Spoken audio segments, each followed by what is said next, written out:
All right, so thank you very much.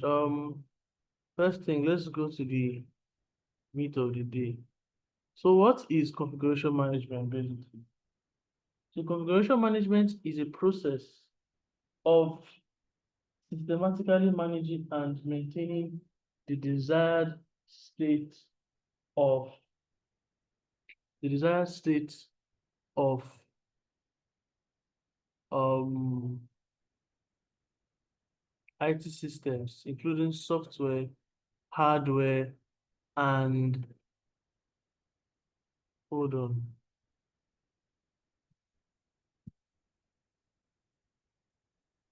Stop sharing.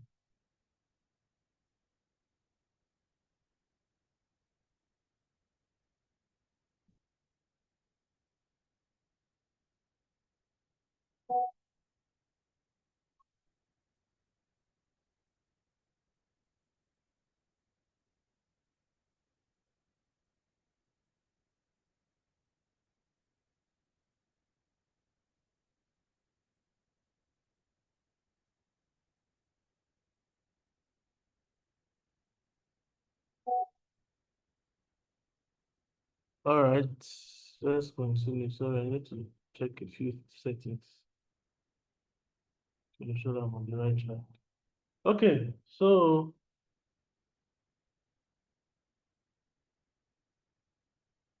the screen is coming up.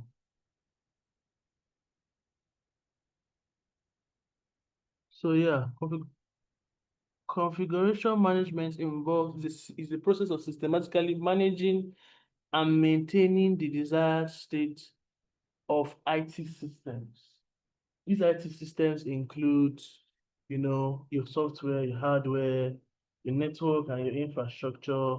It ensures consistency, reduces manual errors, and ensures that it automates deployment. So basically, what configuration management is basically like it's basically like automation.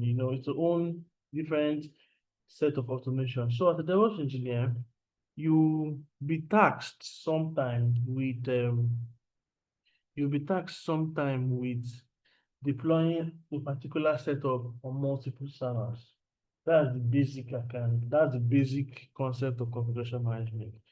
You will be tasked with deploying multiple setups on multiple servers, and you won't want a situation where you won't want a situation where the servers that you have to now start SSHing or going into one of those servers. It can be up to 1,000 servers. You don't want a situation where you have to go into multiple servers to deploy this code one by one to waste time.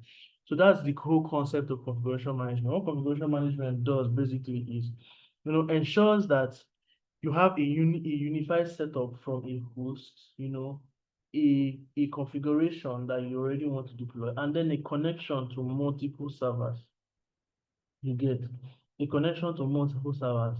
Then from that connection, that particular setup, that your initial configuration that you want to set up will be used to deploy to multiple servers. So it's just like what they call a master key. So configuration management basically adopts the concept of the master key, where one master can open multiple locks. You understand? So that's what it means basically. So that's what it means basically. So you may be taxed, like I said, in a situation where they'll be like, oh, Solomon, we have up to 30 servers coming in. I need you to manual to the same thing now. We can also include what they call that bash script that we wrote last week. I need to write a bash script that will work on multiple servers, or write a configuration or install Apache or Nginx on 30 different servers. You won't want to do it alone. Like, you won't want to do it one by one by one by one. You're going to waste a lot of time. So what you would do basically is to create what they call an Ansible host that will have the Ansible configuration and connect all the servers on that Ansible host. Then you know that once you deploy the configuration, it will go from your computer to the hosts direct to all the hosts at the same time, ensuring consistency. That's why it's like it ensures consistency, reduces manual errors, and automates deployment. So the next one. So key components of configuration management. One, identification. This involves recognizing and defining all configuration items within a system. Each system, such as software, servers, and and network devices, is uniquely labeled and documented. This is back to what I talked to you about networking, about IP addresses and the rest. It helps prevent unauthorized changes and ensure proper tracking of assets. Now, with, for example, if, let me explain this part. If you, like I said now, you're tasked with running multiple servers, you are tasked with deploying Nginx on 30 servers, for example. If you deploy it on one server, if you deploy it manually,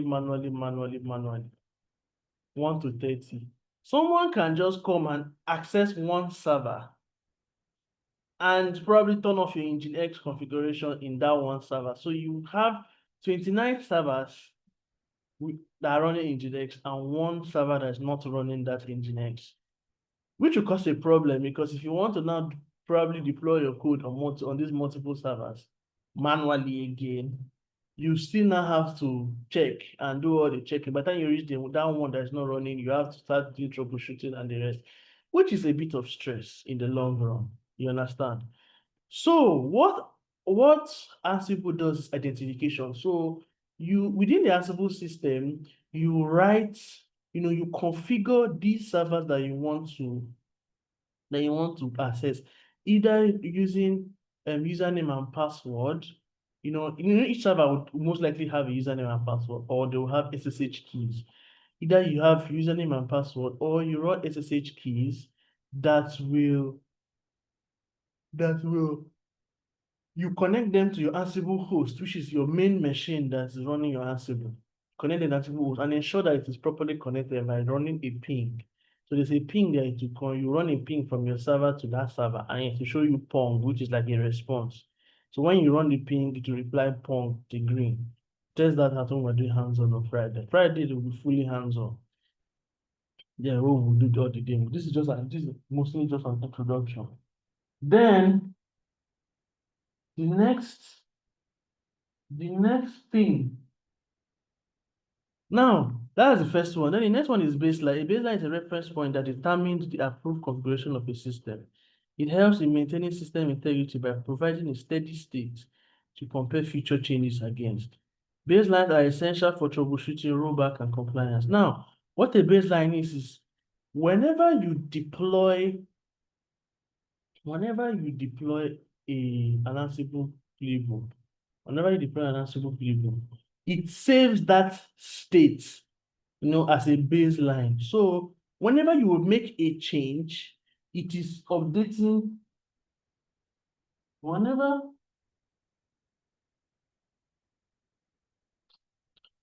you're making a change, please, can someone answer someone in that Discord channel, please? Okay, thank you. Whenever you're making a change, it updates that state. So you know that all the configurations, all the systems, I won't really use servers because you can use Ansible to connect more than servers, but all the systems basically that are connected to the Ansible host are getting changed at the same time.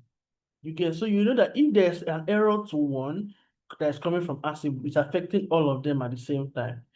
So it helps in proper state management. State management is like a record. The state is like a record of an activity done on a system. That's, oh, I installed Nginx. It saves it as a state that Ansible has done this installation. It saves it as a state. So with Ansible, your state is the same across all the systems that you're working that is connected to the Ansible host. You understand? It's the same with all the systems that are connected to that Ansible host. So you don't have to start thinking of how to manage, the states of your application, or it does it for you with ease, basically. So it's important for, because you need to also, for example, now you have errors, you need to roll back to the previous state.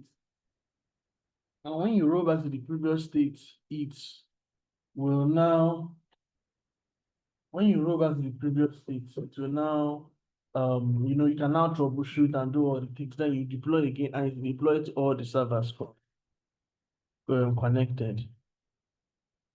Yeah, so,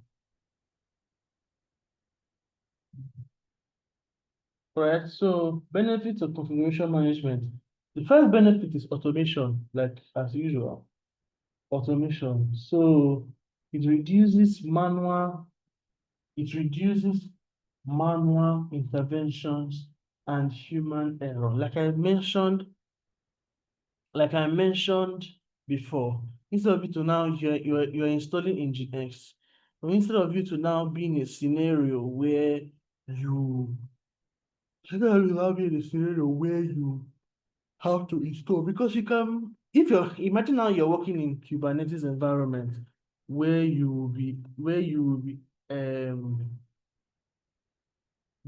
will be um working with multiple pods, how just in like 1,000 different systems, you cannot touch all of them at once. I won't really say 1,000. 1,000 is a bit extreme, but let's just say 50 or 100. You can't touch all of them at the same time.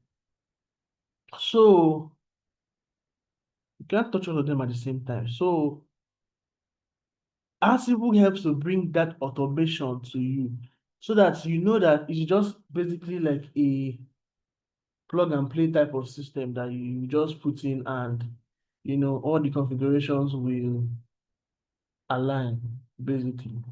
So yes. Next thing is consistency. Now, is consistency. You are deploying the same setup the same way across multiple systems. Now, it is also it's a good thing, if you are deploying it to the systems with the same operating system. Even if you are deploying with multiple operating systems, for example, system 1 to 5 are Ubuntu, system 2 to 15, they are CentOS, like that. You can write the configuration in such a way that once the setup gets to the system, it detects the operating system and runs the adequate setup for the right operating system. You get, so there's that consistency across all environments, across multiple environments. You understand? So that's what's answer. Instead of, for example, now, another thing that also helps in consistency is versioning. If you may probably, let's say, install Nginx, let's say version 2 point something, 2.1, for example, on server A, server B, server C, or something like that. Then to get to a particular point where you probably forget to put 2.1, you now put latest, and the latest is like 2.8 or 2.9. You've practically spoiled the whole pattern that has been running. So what this concept of consistency also shows that it can, for example, now from your Ansible host, you can say all these systems must have Nginx 2.0. And once you put it, Nginx 2.0 will deploy across all the systems connected. Once it has 2.1, once you update to 2.1, it automatically makes updates across all the systems connected. So you show that your setups are constantly consistent. Then scalability. Now, for example, like I said, this one says easily scale across multiple servers and cloud environments. Now, just like what I said before, you have 10 servers. You have 10 servers. These 10 servers now, you have already set them up. You can you now want to add 5 more servers. You can easily add 5 more servers and replicate the setups in the 10 to these other 5, and it will go. Then once you have added these more servers, and all of them have the same state, like the states are equal in 5 of them, the subsequent setups will go the same to the 15 servers equally. So you can easily, unlike for example, now if you're doing it manually and you manage to do 10 manually, you now get 5 more servers that are used for probably for load balancing. You now start configuring the 5 more servers at the same time. It doesn't make any sense. So as a DevOps engineer, like I said in the first class, automation is the key to everything you are doing. That is what's part of the benefits of Ansible. The next one is version control. Now, like I said, with version control, you can track changes and allow rollbacks if needed. One good thing about Ansible is that you can run it through a Git system. You know what version control means now. That whole Git, rolling back to the previous version and the rest. So Ansible also helps. You can run a Git, you can run a setup, an Ansible setup on a CI/CD pipeline, or you can run it through Git. Basically, it's where once you have once you have deployed the first setup and probably it did not work, you can roll back to the former one, do your tweaking again, and then deploy it and everything. Based on troubleshooting, instead of you to now start finding where the issue is, you can roll probably you have updated from Nginx 2.0 to Nginx 2.5. But something happened that Nginx 2.5 is not running. Instead of manually just going to change, you can just roll back to the previous push which had 2.0. Then while you are sorting out the rest, while you're sorting out the other ones, why 2.5 is not working, basically. Next step is security and compliance. Security and compliance, maintain security. So sometimes you will need to deploy some settings that need to be highly secure. And you know that you may not be overly too careful when it comes to deploying. You cannot be overly careful when it comes to deploying secure systems because of the especially when you're doing a lot of servers, because you will definitely need it at some point. You get, for example, now you have to deploy something that has certificates, or you have to deploy something that is tightly coupled or with role-based access control. You will most likely not get it all the time. That's why you need configuration management tools so that that's why you need configuration management tools so that once you have put in that security feature at the configuration, at the setup, it automatically deploying that same configuration across all the setups. So you know that you're not repeating setups multiple times and then probably lose it 4x4 by the wayside, basically. So yeah, that's just it. Then there is faster deployment, speed up the provision. The same thing I've said, speed up provisioning and configuration updates. Now, there's also disaster recovery. It enables quick recovery with predefined configuration. So disaster recovery basically means once one setup is down, you can easily just replicate in the other server, because this is the same configuration that is on all the servers. That's it. So now there are multiple tools for configuration management. Like I said in this when we're starting, we will show you all the tools. And but we'll now teach you the ones that are commonly used in the industry. But for knowledge sake, you can go and learn the others if you want. Well, so there is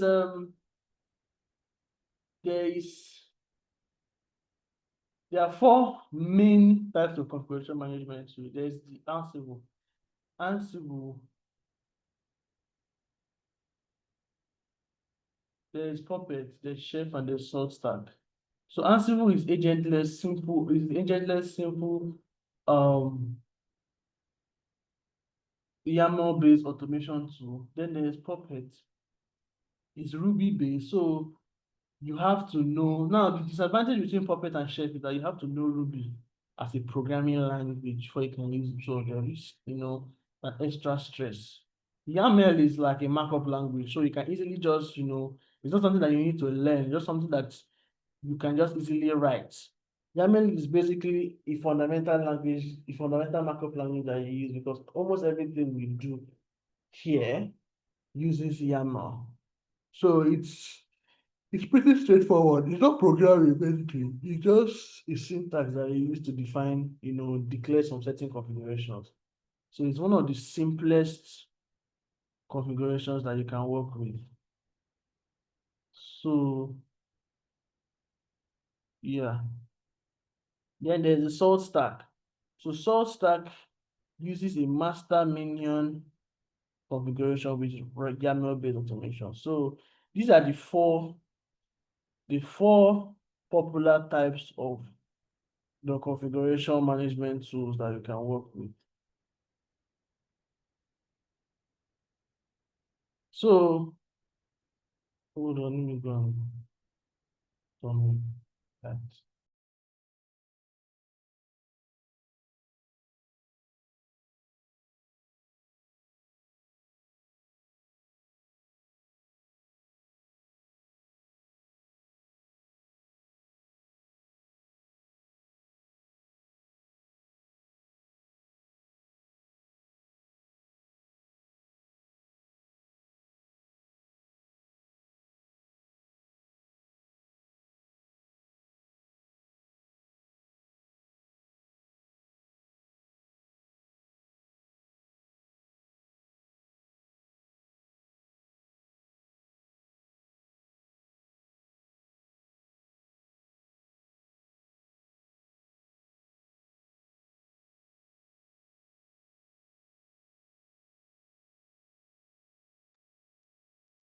Sorry, I went to switch the lights.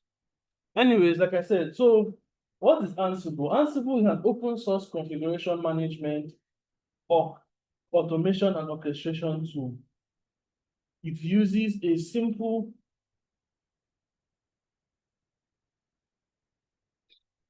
YAML-based syntax and does not require an agent, making it lightweight and easy to use. Yeah. So when I mean does not require an agent, you don't need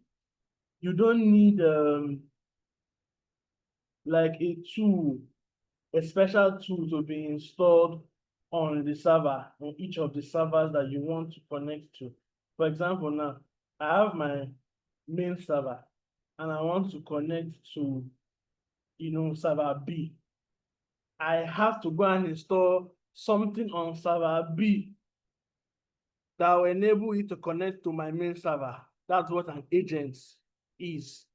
So Ansible is agentless, meaning that all you need is either your username and password of the server and the IP address, or the SSH key of the server and the IP address, and to connect to the server. It runs the SSH connection from the Ansible host to the server. You don't need to go and start installing stuff on each of the servers that you are setting to connect with the server that you're running the script from. You get that's what agent means. So Ansible is agentless. As I said, it does not require an agent. The other configuration tools, I haven't used them before, but based on research and everything, you have to install some agents on it to be able to allow it to work. So yeah.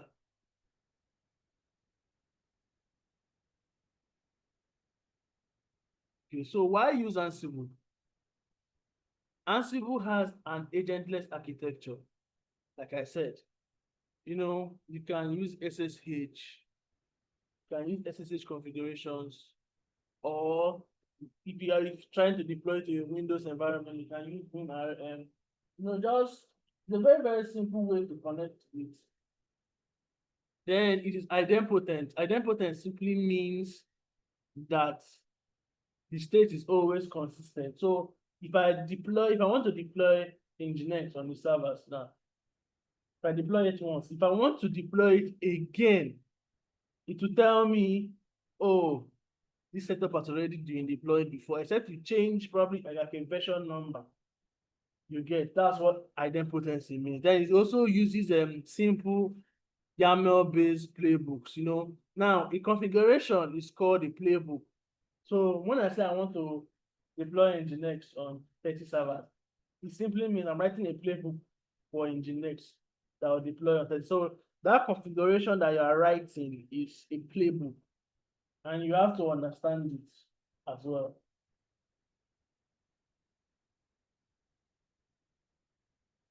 So yeah, then there is scalable and efficient large community support. There are a lot of community support for Ansible. And yeah, new tools, for connection are being, uploaded, are being worked on. The connection tools are being worked on at every time. So it's a very, very reliable tool for configuration management. It's very reliable. Now, Ansible technologies and concepts. There is Ansible management node.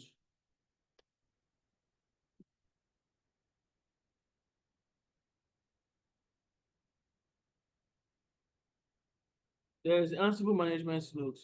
This is the node. This is the machine from where Ansible is installed and from which the commands are executed from. You get, this is the machine where Ansible is installed and from which the commands are. So the control node is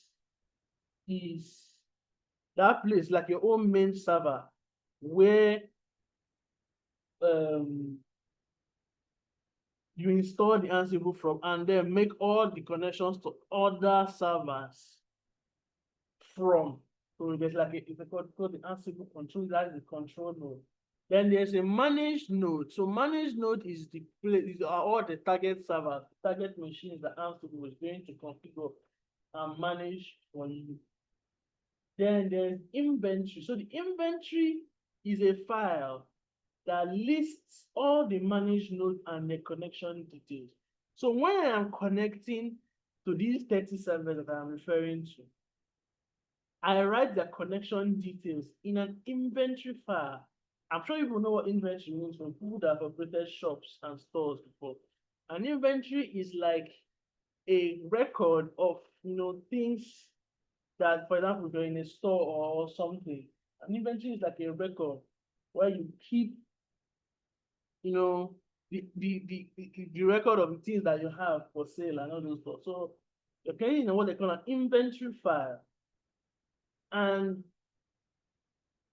that inventory file, if you're using SSH key, the inventory file will have the path to your SSH key that will connect to that server. If you're using username and password, that inventory file will have the path that's your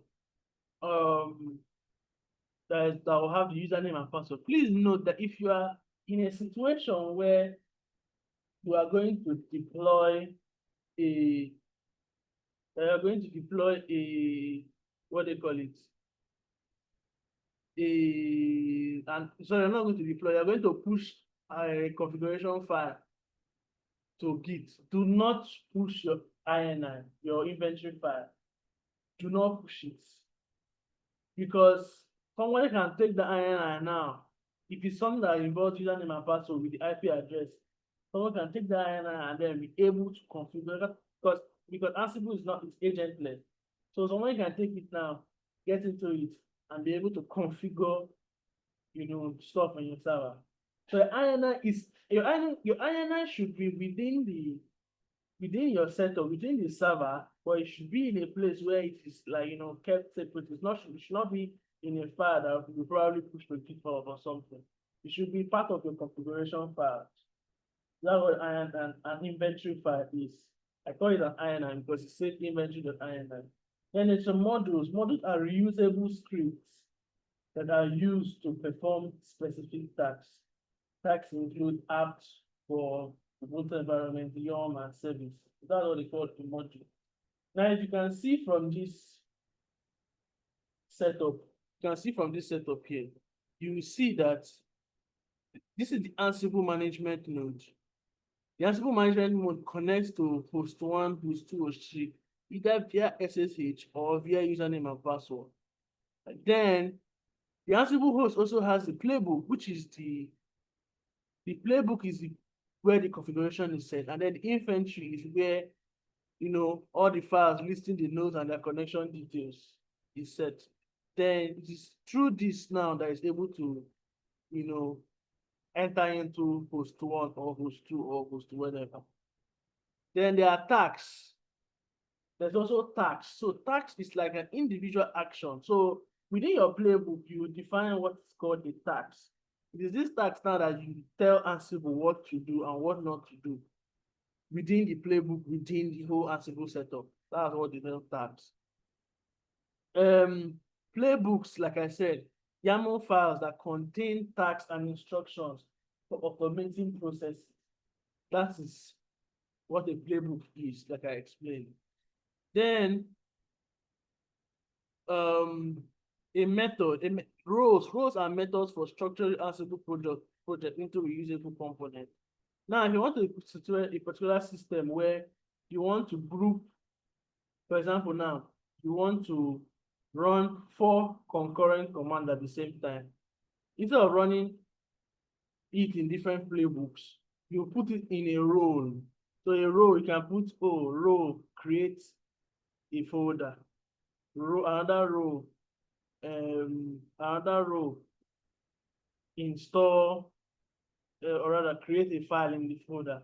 Then another role, write XYZ inside the file in the folder, like that. So when you're calling out your playbook, after you define your task, you just put the role name there. So once you put the role name, it will reference those roles and then call it out. If you want to remove the pattern, you can just remove the role name and it will not run that role. So roles are used in more complex projects where deployments are cumbersome and each deployment is to follow a particular pattern side by side for it to work properly. That's where roles are mostly used for.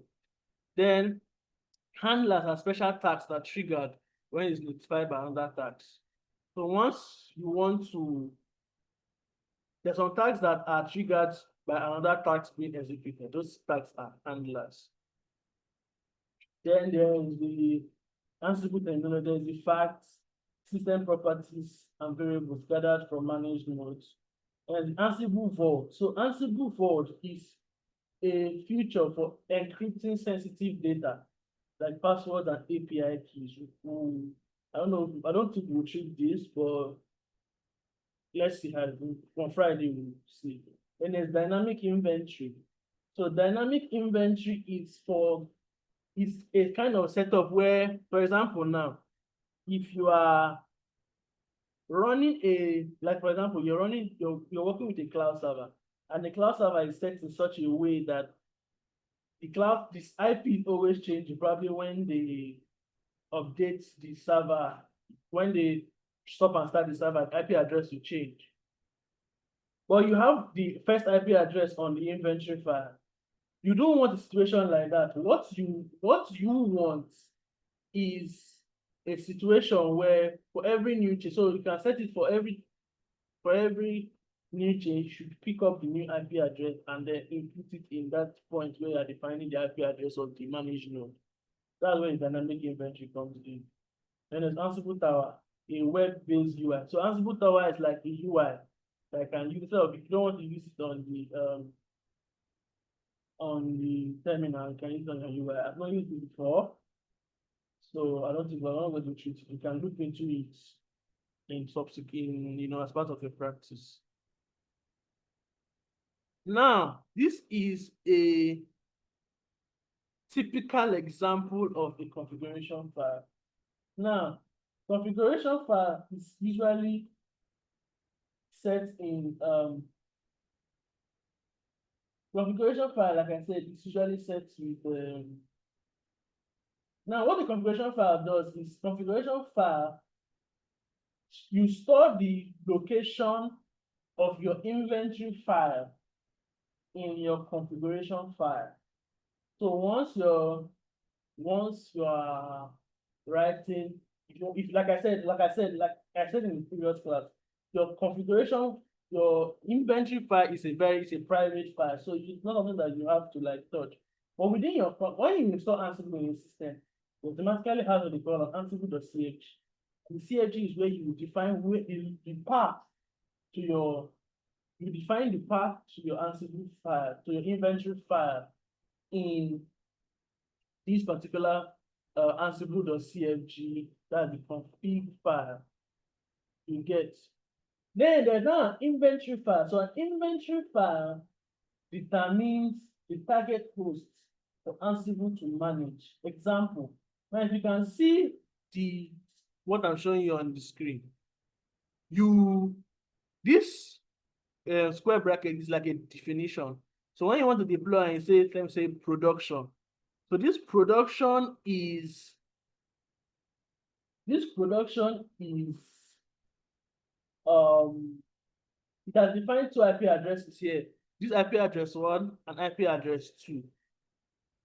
You can see inventory 2, production, IP address 1 and IP address 2. So now if you want to list out the two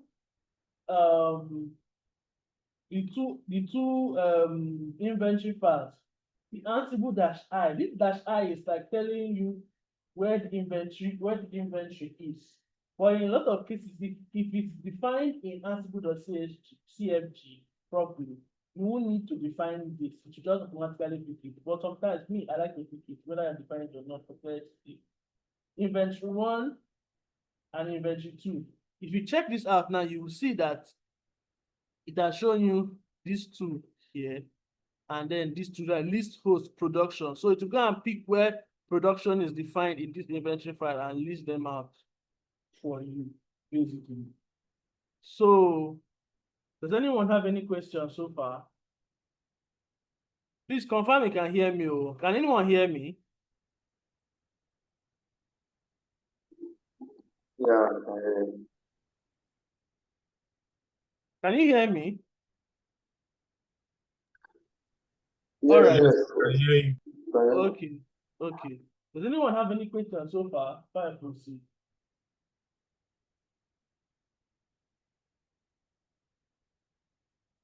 Okay, I assume not. So let's move forward. Now, there's what they call an anatomy of a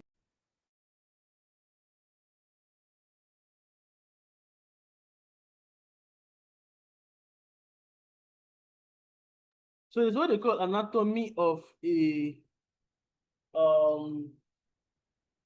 playbook. Now, if you check this, you will see post. I don't know, it's not clear enough, but I will define it when I'm writing mine. So you see host, you see web servers. Now, web servers host defines the target machine. You get the target machine. Now, in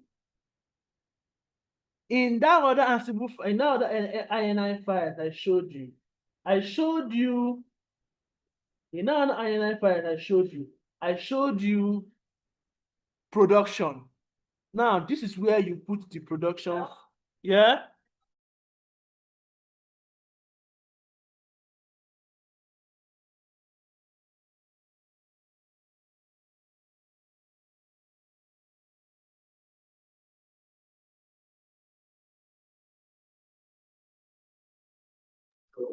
Yeah, I can't hear you again. Hello, I don't know whether can still hear you.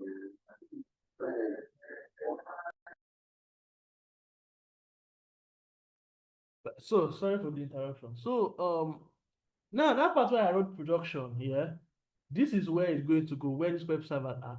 That part that is defined in INI file. That's what the That's what the hosts are. Now, sudo. Now, you know when that time when we're doing Linux, where it says super user do for administrative and privileged, one privileged command. This sudo means, yes, that means whatever command that is going to run in those servers is going to run like sudo xyz xyz. You get the same way we did sudo apt update. Yeah. So when we say sudo here, that means it's going to run these commands as a sudo user. Do you people understand? Am I clear? Hello? Please, can you take it to the last explanation also? Can you hear me? Hello, can someone give me feedback, please? Yeah, we can hear you. I say, can you take that part again? Can I do what? Hello, we are asking. Take that explanation again.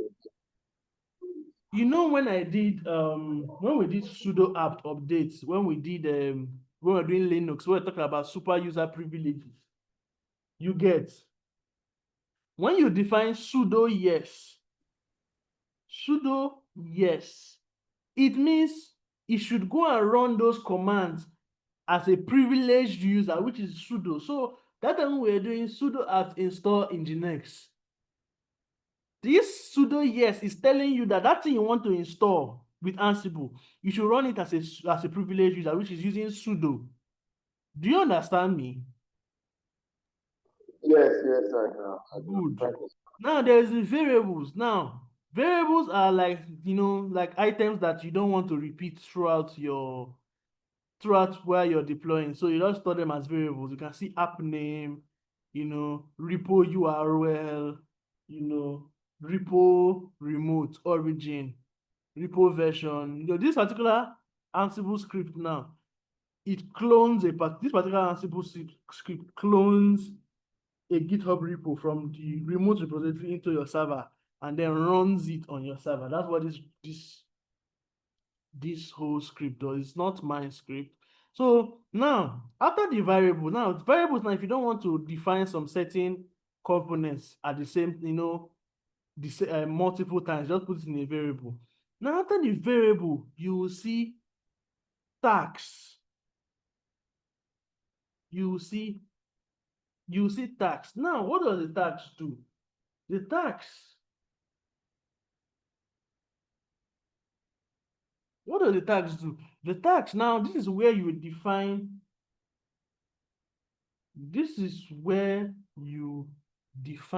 what you need it to do. Now, the first thing you see, the tax name is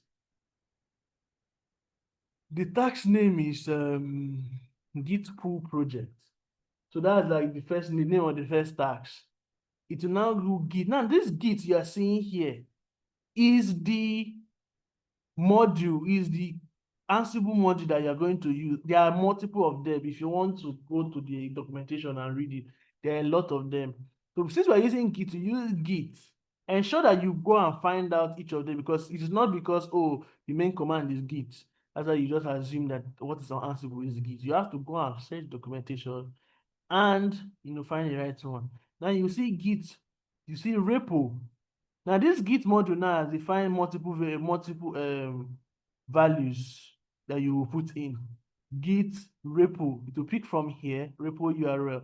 To define the variable now, you have to set it at what they call it. You have to set it at curly braces, double curly braces to define the variable. I'm sure people are used to this P in shell. Then there's the destination. The destination is the folder within your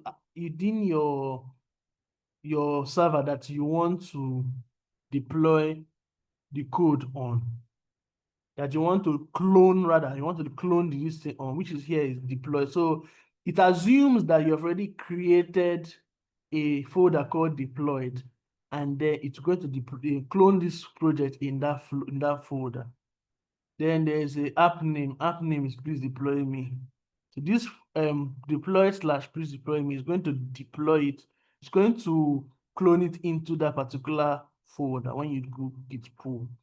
Then notify, restart app. So this notify now is picking from the handler. So like I mentioned before, the handler is a command that occurs when a task has occurred. So for example, after this task has gone through now, if you probably just want to, let's say you want to restart probably like a service or something, you can put it as a handler and can call it at anywhere or part of your code. So this particular handler is just to restart the app.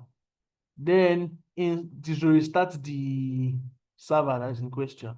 Then install, this one just install things. Then pip. Now this pip is also when you now want to install something that involves Python. No, pip is like Python's command line interface. It's basically Python's command line interface. Then yeah, it's basically Python's command line interface.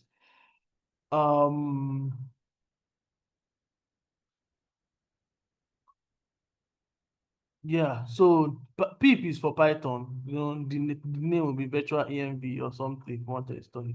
Then create. Now this command is like running. It's like running. Can you hear me, please? When I say no audio. We can hear you. His own audio is poor. Oh, okay. This command is like, you know, the way you run commands on your. Now, this when you say command is that thing that you run on your CLI. So when I put mkdir, that is what I will now use command. So if I want to, like, for example, I want to make a directory here. If I put the name, make directory, I will now put command. So it will treat that thing I put inside command as a CLI command, which is all those make mkdir, cd, what they call that thing again, touch, ls, all those things I taught you in Linux class. It will treat them as so if I want to like write a command here now, it is the command that I will use, or the command that I will use, basically. So the rest is basically history. So command, this is activate Windows. This is also a command. You run the command here, being that bash deploy, so it will activate. So this script is basically a setup for a Python environment. If you want to like set up a Python script on a server, that's what it is. So you have to, first of all, like I said, that is why I had to take time to show you the manual process first before showing you the automation, because you cannot understand Ansible and want to work Ansible when you don't know scripting, when you don't know basic Linux command. So you can see that it's a pattern that is, you know, it's a building block from wherever we started. That's why if you miss the initial, most people that you want to go to teach you, they'll just pull up to cloud and start teaching you cloud, you know, shared responsibility model and the rest. But this is like from the ground up. That's why we're not teaching you a lot of complex stuff. We're teaching you like the basics. Let you understand the foundations first. Then you now use it to, you know, do a few things. So it's like junior level or, you know, intern level type of stuff. So yeah, that's like the basics of Ansible on a nutshell. So let me see if I can show you a very simple script that we can work on.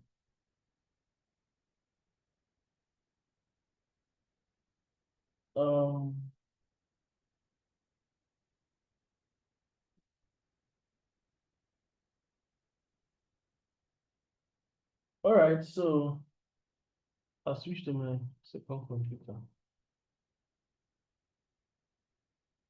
Okay. Now let's just do something simple. I'm not going to run it because I don't have any servers configured till Friday. But I just want to show you something practical, something that you can do, basically. So let's say we do VI playbook.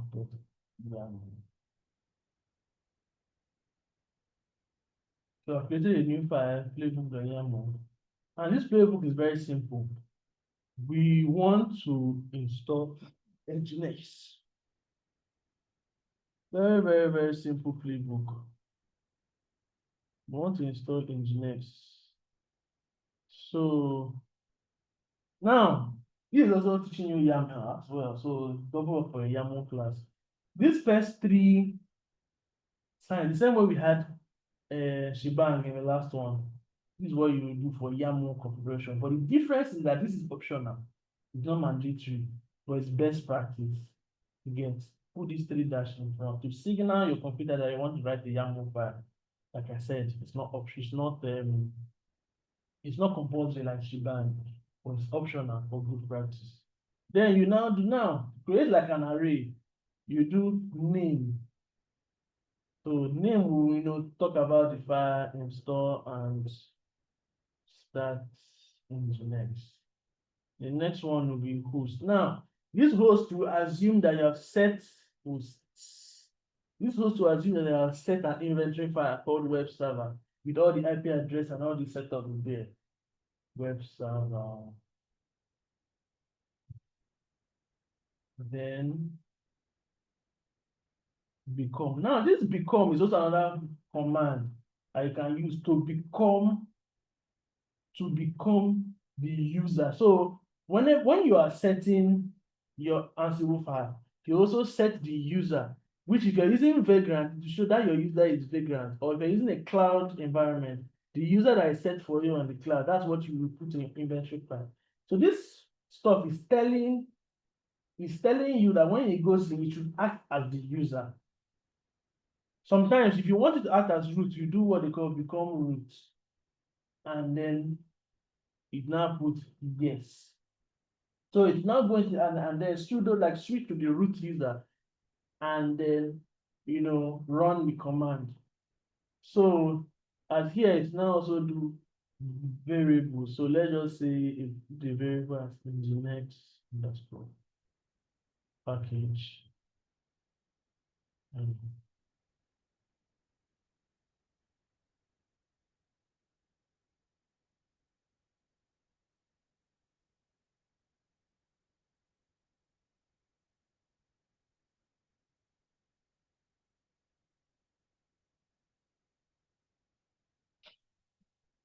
You can also still do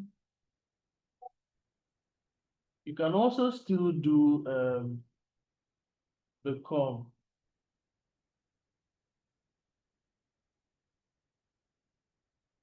Or you can just leave it as become. Sudo yes. So the next one is Nginx package. So we're defining the so instead of us to call Nginx multiple times in the code, we can just put that as a variable. Then next thing we'll do is tax. Again, next one, another array inside name.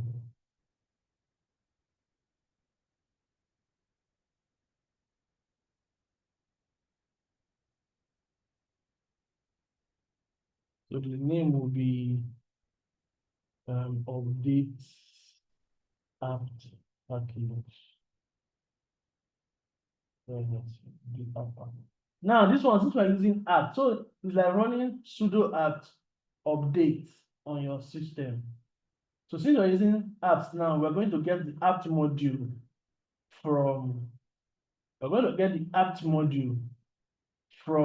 the Ansible library and use it. So apt is what we're going to use. If you're using CentOS or all those other OS that use stuff like yum, you also define it as well, yum. But since we're using apt, we use that. Then update cache.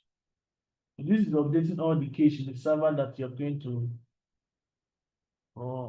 which is yes. And then So the next one will be another play. So all these ones are list of tags that I should run. The next one, after doing the update, do sudo apt install nginx and then apt again. And this app now you're going to do name. So that name, when you say sudo apt install nginx, when you put that name, the name is what is going to run, which is install. So the app already is going to do install. Then you now do the name, which is, we are going to call out this one. Normally, we are just put nginx here. But since I already call it out as a variable, we'll do nginx underscore package. Nginx underscore package. Then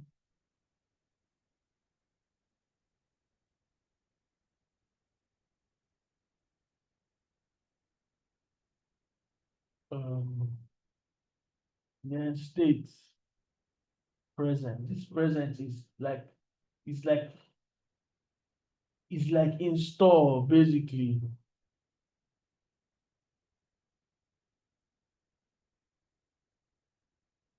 Yeah, this way is like install desired state.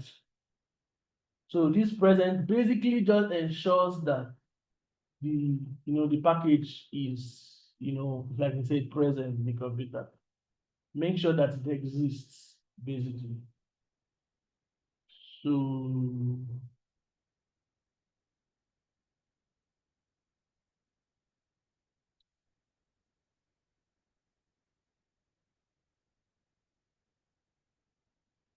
so let us say now you want to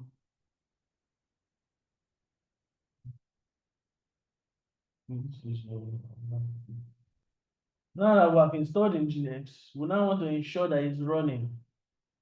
You now do ensure that Nginx is running. Now that command that we used to check systemctl status on normal server command. That's what we're trying to do here.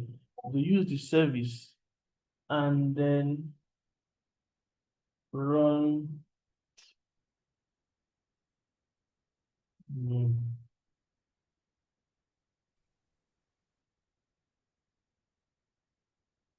call out the variable which is the next package, name of the package, and then state started to ensure that it started. Then enabled. Yes, so it first of all enable it and then start it. So once you run this command, let's see this. It's not run that because there's no server connected. When you want to run it, you do ansible dash playbook. Then you run the name playbook.yaml. It will give you error. Definitely. But there are no servers installed.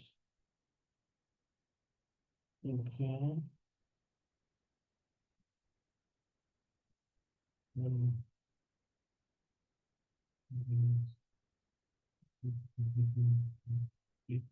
Then we come into the value one.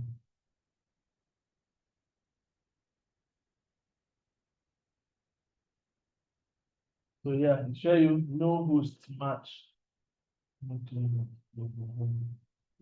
No host match because I've not defined any host that I'm going to work on. So no host match. So now I've shown you for this particular purpose, I've shown you everything that involves creating a simple playbook. So next week, what we're going to do is that I'm going to get a few, like, if I can run it on Vagrant, I can. If I'm not able to run it on Vagrant, I'll get a few servers on cloud environment. Show you how to connect them, and then show you how these scripts run across all the environments. So we're going to stop here. So is there any question?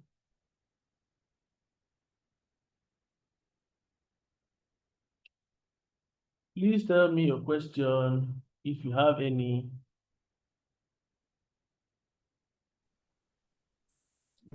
Please, can you go back to that to the Ansible file? The answer I The just created the one on the slide. yes, yes, I want to ask you a question based on that. Okay.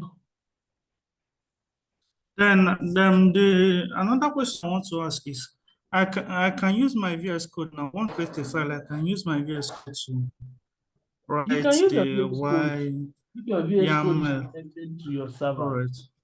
Because it's server that you're using. So the Okay. Ansible is running on a server. You get. So it's best to use VI because Okay. VI is the text editor Yeah. for the server on Nano.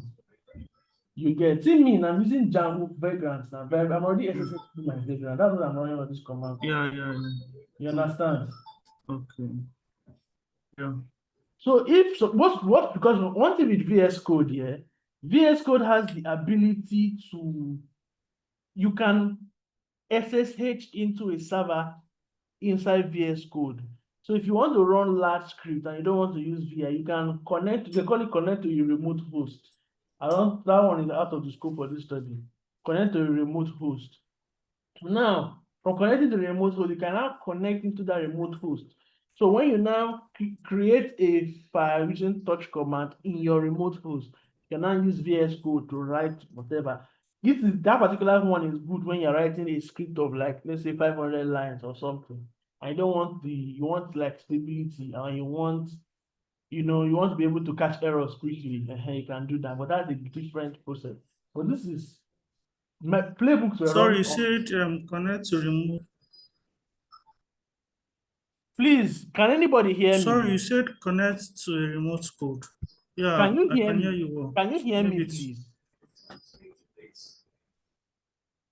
Can you hear me? I can hear you well. Please, who is Yes, this guy yes, that say he yes. cannot I hear can hear me? you. I can Hear hear you. you. Omo. So I said connect now. That's like I said, that's out of the scope of the study. Oh. It's not something that you should worry yourself about. But VS Code can connect to your server. I think it's here. This green button down here. You can see my screen. This green button down here. You can see connect to host. But it's out, like I said, it's out of the scope of this work. You can now put add a new SSH host. You can put your IP address of the server and everything. But I don't have any online server now, so I'm not going to do this.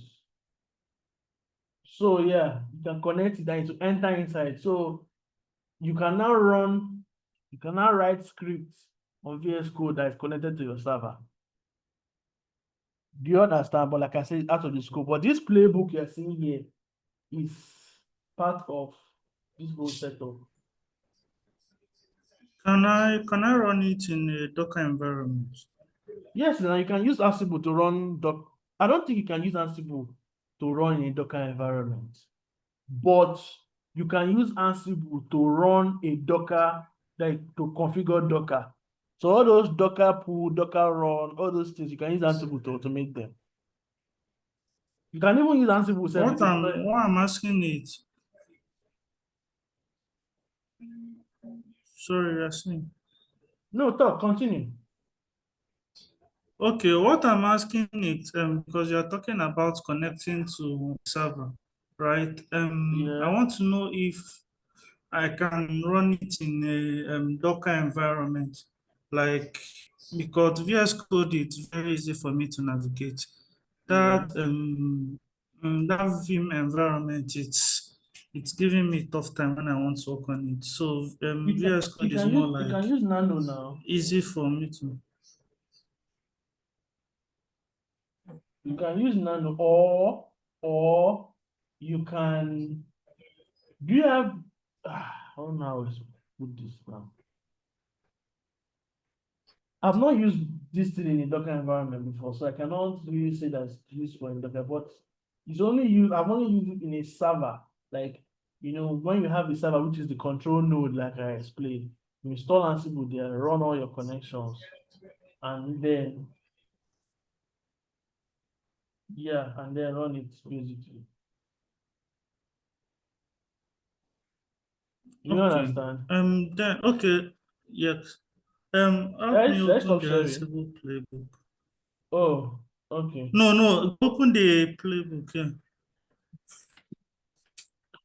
Okay. Uh, come.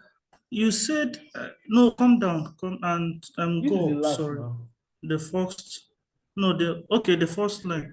That is where I saw where you wrote become, yes, and you wrote sudo, yes. So I Yeah, wanted to so ask if I the reason thought why I it's wrote one. sudo, wait, the reason why I wrote sudo was because currently now I just did a check. Sudo was not allowed. So I don't do a check now. They have made like an update where every other setup is under become. So you don't need to explicitly set root or explicitly set become root or sudo. Again. So once it becomes, yes, so that this become now helps you. You can run as administrative user, you can run as a privileged user. So unlike before, become just only runs as the user that you have set in the label. But now it just become. So it eliminates a lot of what they call it cumbersome, complexity. So with become now you can become, once you put become, yes, it also runs as a privileged user as well, basically. So you don't need to explicitly try, because I know I did a project in 2023 and I did become root, I did sudo. But now I've not used Ansible in a long while. So now that I just checked, it should become. Yes, you can now use only become to do whatever you want to do.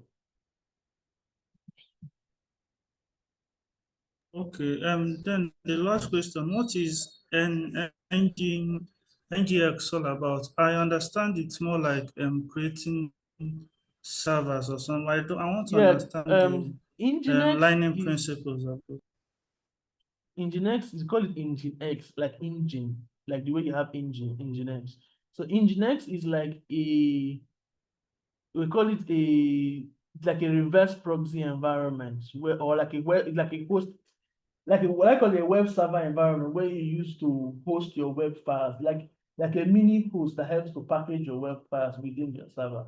You can also act as a reverse proxy. So you once traffic comes into your server, it hits Nginx first before going to your web application. So it helps for security purposes as well.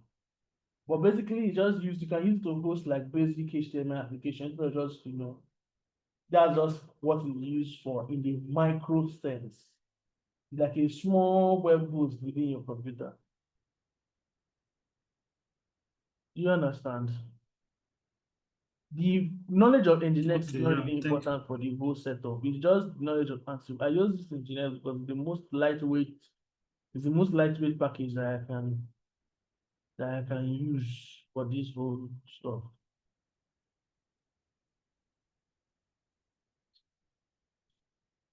All right, thank you. Any other question?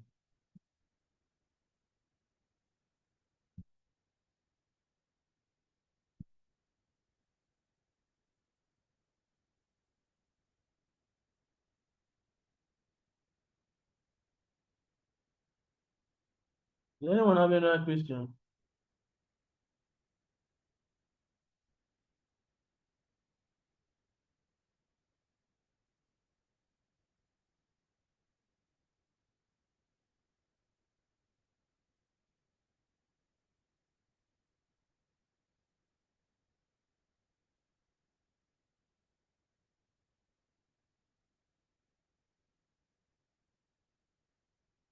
Does anyone have any question? Please, can you exit? Sorry, can you go back to your VM, please? Your background. My backgrounds. You said for you to call that thing is Ansible slash playbook slash what? Yeah, so let me share my screen again.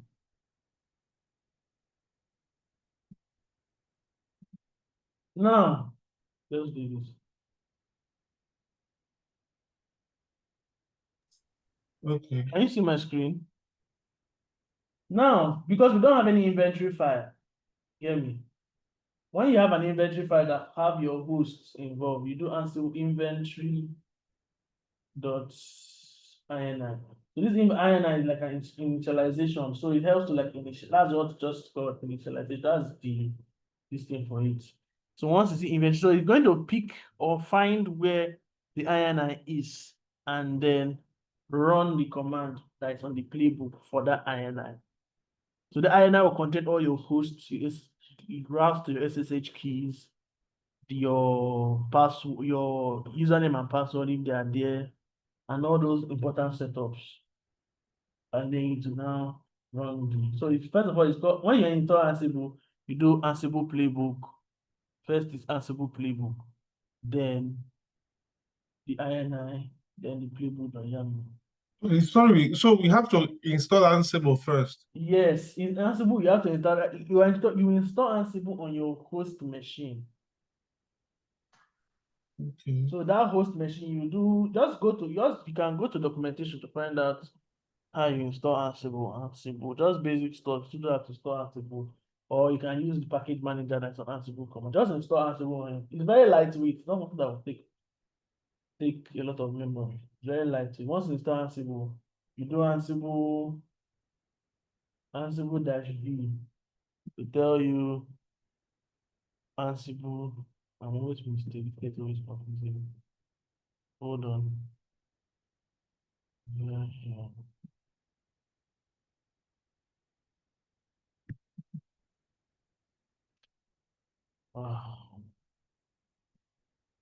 Okay, Ansible. I was here making a mistake.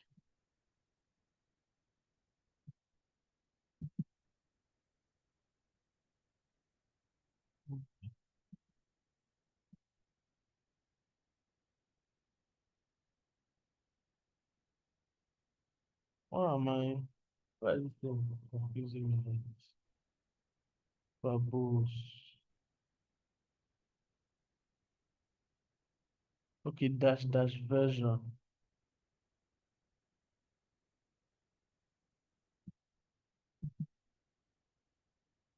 Yep, that's the Ansible version you're working with. That's it basically.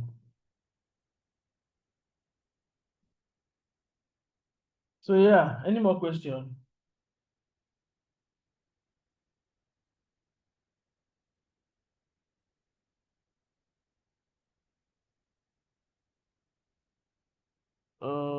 Someone is saying contact me, I'll show you an easy way. Please, what's the easy way? Show me easy way to please.